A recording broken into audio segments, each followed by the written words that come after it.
झारखंड के 43 विधानसभा सीटों के लिए कल वोट डाले जाएंगे। पहले चरण की 43 सीटों में से हर सीट पर मुकाबला कड़ा है। इंडिया गठबंधन, एनडीए और कुछ छोटे दलों की साख इस चुनाव में फंसी है। आर पार की लड़ाई है। इंडिया और एनडीए गठबंधन को सत्ता तक रास्ता तय करने के लिए इन सीटों से विरोधियों को कांटे हटाने होंगे। झामुमो, भाजपा, कांग्रेस, आजसू सबके आमने सामने चुनौती है। जिन 43 सीटों पर पहले चरण में चुनाव होने हैं, उनमें से 17 पर झामुमो ने पिछले चुनाव में जीत दर्ज की थी। बीजेपी ने 13 सीटों पर जीत दर्ज की थी। पिछले चुनाव में इन सीटों पर कांग्रेस 8 पर फतह कर पाई थी। इंडिया गठबंधन को अच्छा करना है तो कांग्रेस को अपनी सीटें बढ़ानी होंगी। पहले चरण में आजसू 4 सीटों लोहरदगा, जुगसलाई, ईचागढ़ और मनोहरपुर के लिए चुनावी मैदान में है।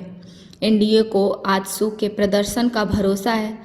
इन 43 सीटों के लिए दिग्गजों की साख जुड़ी हुई है।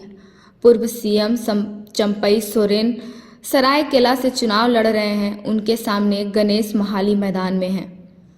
वर्तमान सरकार के 4 मंत्रियों की परीक्षा भी पहले चरण में ही होगी।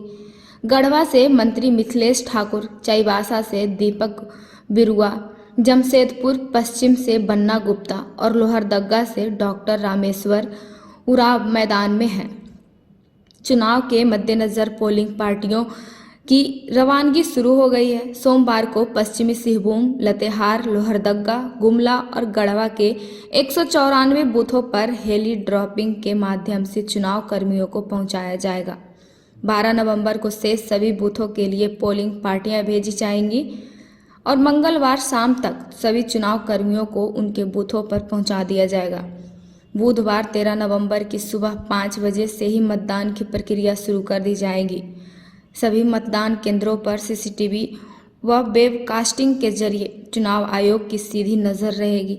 मतदान केंद्रों पर सुरक्षा की भी व्यापक व्यवस्था की गई है। Bureau report, PTN news.